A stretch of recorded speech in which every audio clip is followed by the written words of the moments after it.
Welcome to easy learning 700। ये ECO 401 economics की short lecture series का 13th लेक्चर है और इसका टाइटल है producer behaviour production side analysis.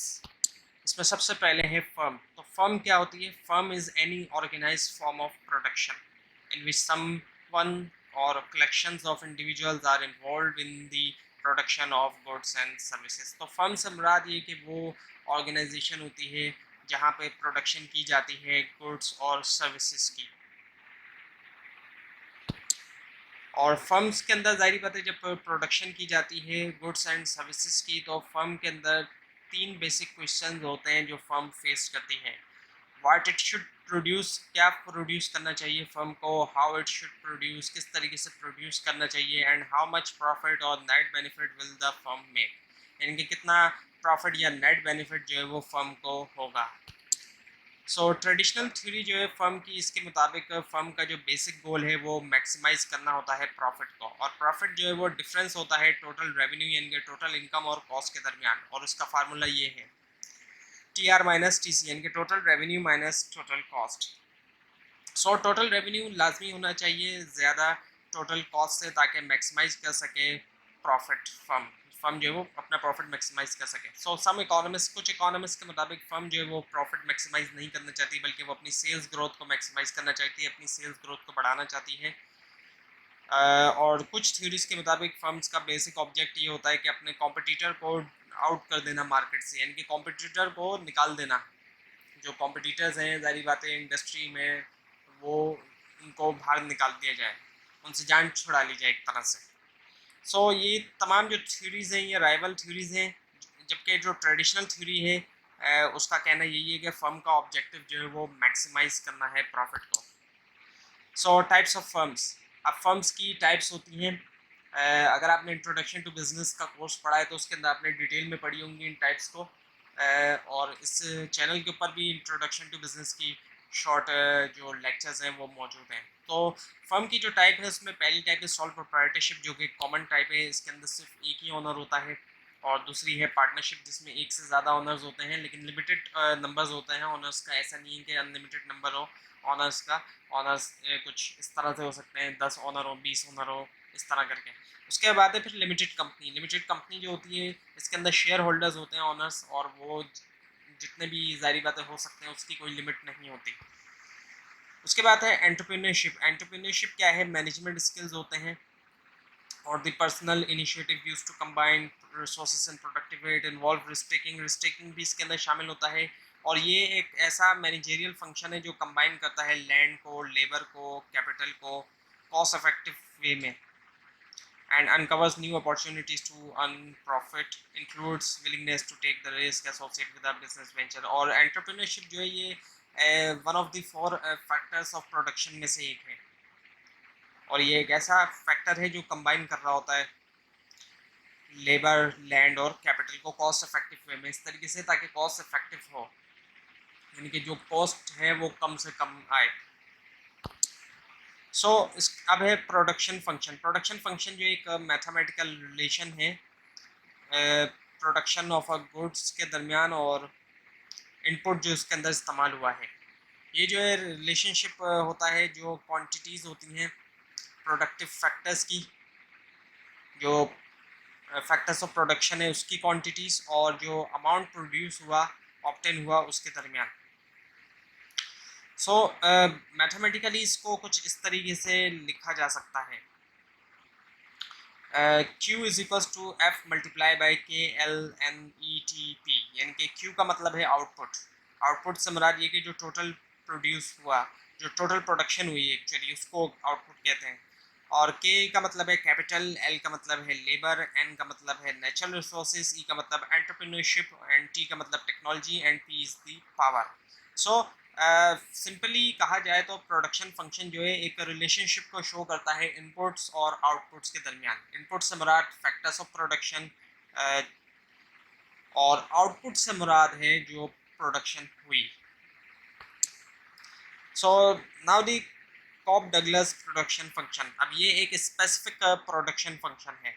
और ये शो करता है कि how much output you can get, कितना आउटपुट आप हासिल कर सकते हैं डिफरेंट कॉम्बिनेशन से, दो इनपुट्स के डिफरेंट कॉम्बिनेशन से कितना आउटपुट आप हासिल कर सकते हैं, इस बात को शो करता है कॉब डगलस प्रोडक्शन फंक्शन। और इसको प्रपोज किया था नट विक्सेल ने और tested against statistical evidence by Paul Douglas and Charles Cobb in 1928।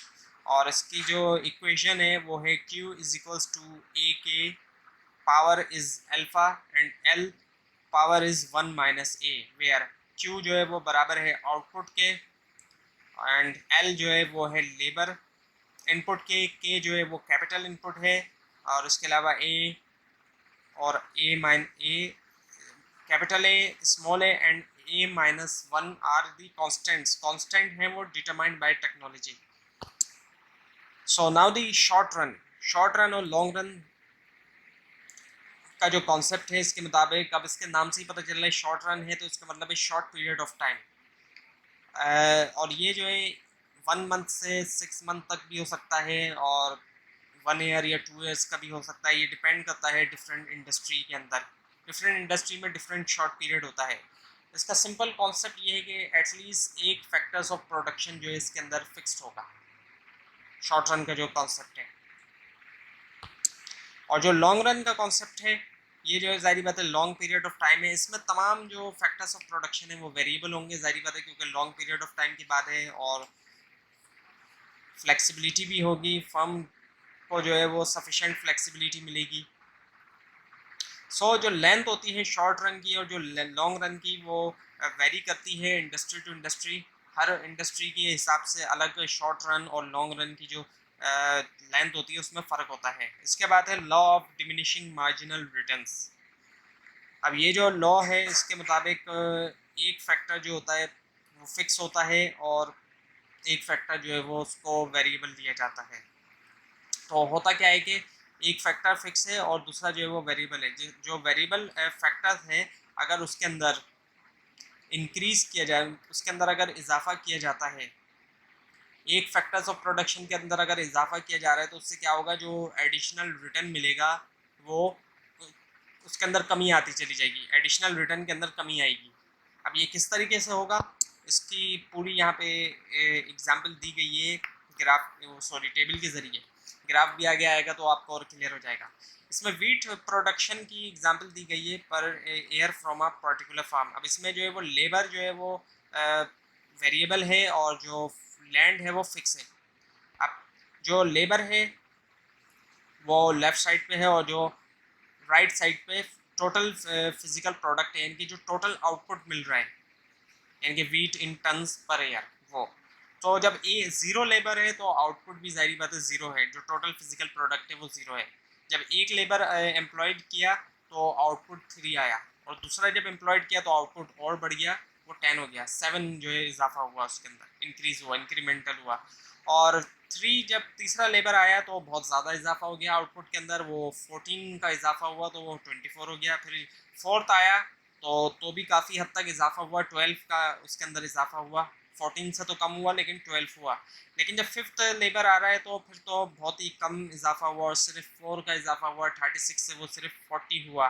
और 6 आया तो और भी कम का इजाफा हुआ, वो 42 हो गया, सिर्फ 2 का इजाफा हुआ। और जब 7 आया तो बिल्कुल भी कोई इजाफा नहीं हुआ आउटपुट के अंदर, यानी कि टोटल फिजिकल प्रोडक्ट में। और जब 8 लेबर आया तो उल्टा जो है वो नेगेटिव हो गया, -2 हो गया टोटल फिजिकल प्रोडक्ट। तो यही law of diminishing marginal return है कि एक फैक्टर जो है वो फिक्स है और जब दूसरे फैक्टर के अंदर इजाफा करते रहेंगे एक को फिक्स रख के, तो उससे क्या होगा, जो एडिशनल रिटर्न होगा उसके अंदर कमी आती चली जाएगी। शुरू में तो ज़्यादा बढ़ेगा लेकिन उसके बाद उसमें कमी आती चली जाएगी। और इसी चीज़ को यहाँ ग्राफ से शो किया जा रहा है। एक तरफ तो नंबर ऑफ फार्म वर्कर है और दूसरी तरफ है टोटल फिजिकल प्रोडक्ट, यानी कि जो टोटल आउटपुट है। तो जब शुरू में इजाफा हुआ नंबर ऑफ फार्म वर्कर में तो ग्राफ जो है वो ऊपर जाता जा रहा है तेज़ी से, लेकिन एक वक्त ऐसा आ रहा है कि ग्राफ के अंदर जो ऊपर जाने की तेज़ी है उसमें कमी आती चली जा रही है। उसकी जो वर्टिकल है, वर्टिकल की तरफ जा रहा है ग्राफ, वो हॉरिजॉन्टल होता जा रहा है। और एक वक्त ऐसा आ रहा है ग्राफ का कि वो